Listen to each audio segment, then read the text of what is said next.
Hi guys, welcome back. That's part 2 about my experience with psychotherapists and psychiatrists, and this time we're going to speak about my experience with psychiatrists. So most of all, people basically scared of admitting the situation, of admitting that we need to see a psychiatrist, right? It's some kind of shame, like, God, I'm a psycho, I need to see a psychiatrist. So don't be ashamed of that. We see all the other doctors. Some people have cancer, some people have any other problems, so they see some specific professionals. And that's exactly where we need to see a professional as well. Just be more relaxed about yourself, more kind to yourself. Just stop being stressed over the situation that something is going wrong with you mentally. This is absolutely normal, and there are lots of people who are struggling with some specific issues. So there is no point to be ashamed of that. And when we make a decision to see a psychiatrist, we are obviously getting scared that they will lock you in a mental house, which will never happen.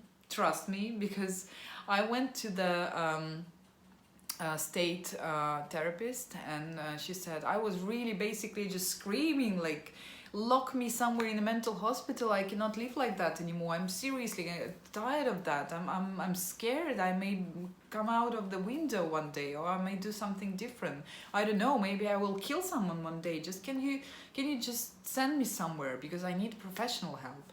And what that doctor told me, she said, you're fine. I mean, like, you're fine. When I speak to you, there is no signs that something is wrong.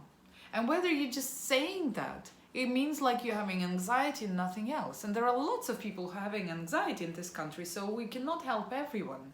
And there is no point for me to send you somewhere, because before we need to confirm that you're mentally disabled, you're mentally ill. And in this case, we need to make a specific meeting of psychiatrists where they will judge your state, your mental status, and only then, after their confirmation, after this concilium, we will be ready to send you anywhere, which will never happen, because it will take approximately 6-7 months before we start this procedure.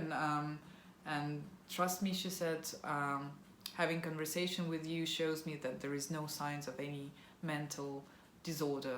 The only thing I can see is that you're just basically anxious. That's it. She said, go and do yoga. And trust me, yoga is not going to help you, at least separately doing yoga, right? It's more about focus and more about meditation and breathing, which just calms you down. But again, it's just temporary if you're not going to resolve lots of other issues which happen in your life. Anyway, so I realized that there is no hope from the government, and I need to see a private doctor, which costs a fortune here. So I'm very thankful to my husband that he paid this money.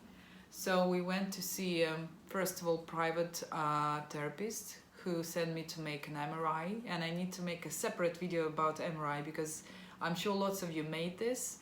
And God, that was such a scary experience for the person who has anxiety, and especially claustrophobia. So I was really about to die there. But anyway, again, coming back to the topic, we went to private therapists. We made all the possible tests to exclude any organic damages, and later on I've been sent to a private psychiatrist doctor. So experience with this doctor was the most horrible experience I ever had. First of all, she said, oh my God, you have manicure and you have makeup on. How strange. I cannot imagine people, especially English people, having this kind of disorder and taking care of themselves. Most of them just sitting at home, darling. And I was like, and she basically, the way she looked very old-fashioned, middle-aged woman who didn't look good. And I did understand straight away, by judging the way she's speaking to me and the way she looks, that she's probably some kind of jealous. And that was the bad sign straight away. So later, I was already upset about how we started this conversation. Later, she was trying to make me think that I can be dangerous to society quite soon. If not now, then later. And she said, your child must see how you behave, that something is wrong with mommy. Your child must be very affected by this, and also he will have trauma because you're next to him all the time, this like that. So it felt like she's just punching me each time with all these words, like she's trying to kill me. Instead of help me, she's killing me. And after she said that I might be dangerous to society, to the people around me, to my family, to everyone, I started to cry. I was shattered. She just knocked me out, and I was so desperate because I came for help. I came to find someone who will... I was able to go to mental hospital. Trust me, I just wanted to have all these possible pills and just to forget my name and stay there forever. Because I was tortured by this disorder so much. I was hurt so much and I couldn't cope with that anymore. And all I wanted is just to be away from my family, and I didn't want to be a problem for them. I didn't want my husband to struggle with having me in his life. I didn't want my son to be next to person like I used to be. So I was ready to go to mental hospital, but I didn't want anyone to judge me this way. I didn't want anyone to destroy me as a person, who needs help. So I started to cry, and I was crying sincerely with all my heart. And she just looked at me and she said, you see, you're crying. And you know what it means? It means like your mental condition is even worse. God, that was the end. It felt like she was just laughing at me, like I'm lying down on the floor nearly dead and she's just standing and laughing. Like, I don't know, like a coyote. So, hyena. That was horrible.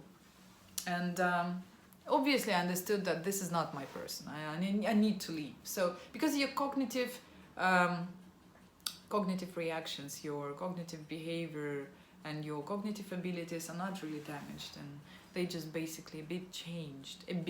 So you can judge the situation. So if you see that this person is behaving this way, that this person is not giving you help, that this person is not explaining you what's going on with you, if this person is not giving you hope, if this person is not understanding as a professional, first of all, that for an anxious person or for any kind of other person who is having any other diseases and any other disorders, mental disorders like schizophrenia or anything else, it doesn't matter. You cannot speak to these people like that because they already not stable. And the only thing they need is your support. And the only thing they need is bring you calmness, bring you information, bring you this understanding of what is happening.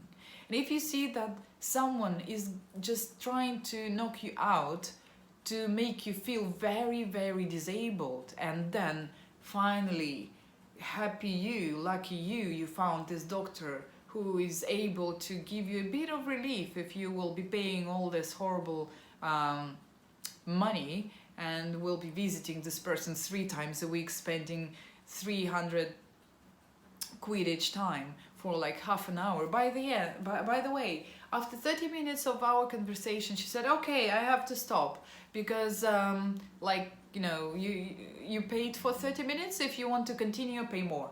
Like, I'm not working for free. And this is also very, I would say that's very destructive for her as a professional as well, because if you treat persons this way, if you treat client this way, not everyone is dumb as hell. So people can understand, people can see that you do not treat this client as a person. You do to treat this person as just, I don't know, like an object, like someone who doesn't have soul. And, you know, obviously you would never have any kind of connection with this doctor. You will never come back. You will be shattered after this experience, and you will be recovering at home instead of seeking for her help. So that was the end of our interaction with her. And when she finally understood that I'm not going to come back, she gave me a call. And that was also very hilarious, because she gave me a call back, and she was so, she cared so much about her time, as I told you. So like 30 minutes and that's it. I'm not going to waste my time.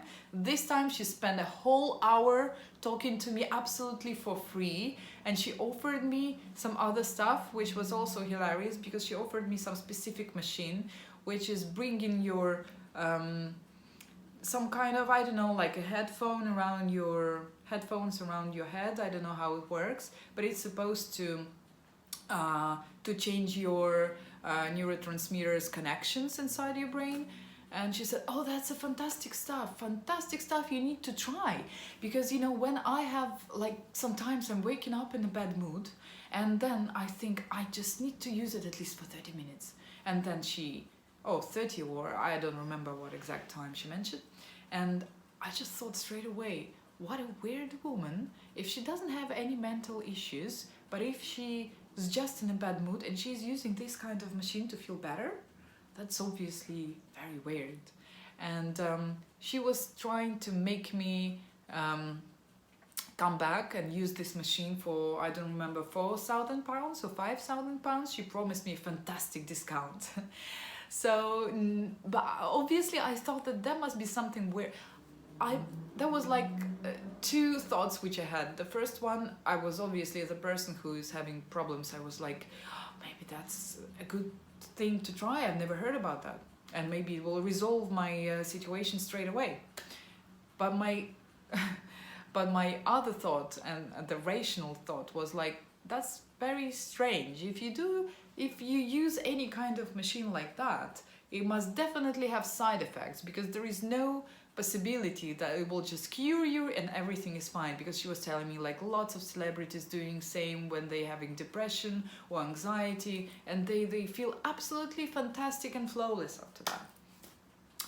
So I asked her whether this procedure has any side effects, and she said, no, it's absolutely,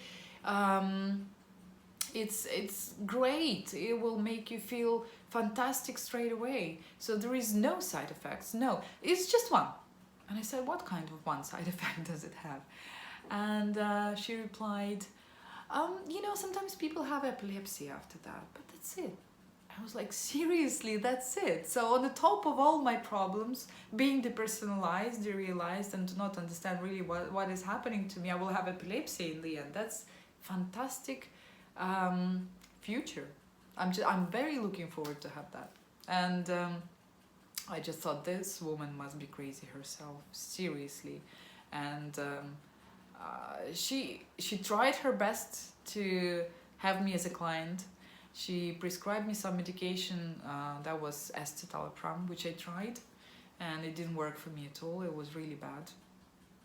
So yeah, I said goodbye to her. I didn't want to hear about her anything, and I still remember her as an evil in my life, because again, trust me, the good doctor, the good psychiatrist is supposed to give you hope, supposed to support you, help you, and explain that nothing major is happening to you, that everything will be all right, and you and him or her together, you will resolve this problem. You will come out. And she has lots of clients who was doing the same, who was having the same problems, but they're fantastically fine now. That's exactly what you need to hear. If you hear anyone trying to kill you with this kind of descriptions and explanations of your horrible future, as she was doing to me, like, forget about this person. So that my experience exactly with this lady, but I have also a good experience with another man, which I want to speak about this topic in my next video. So please stay tuned, comment below, subscribe, stay with me, support me, because while supporting me, you help to spread all this information to other people, and share this information with other people as well, because my only aim is to help you all and to share my experience with you. Thank you so much for your attention. Bye bye, see you next time.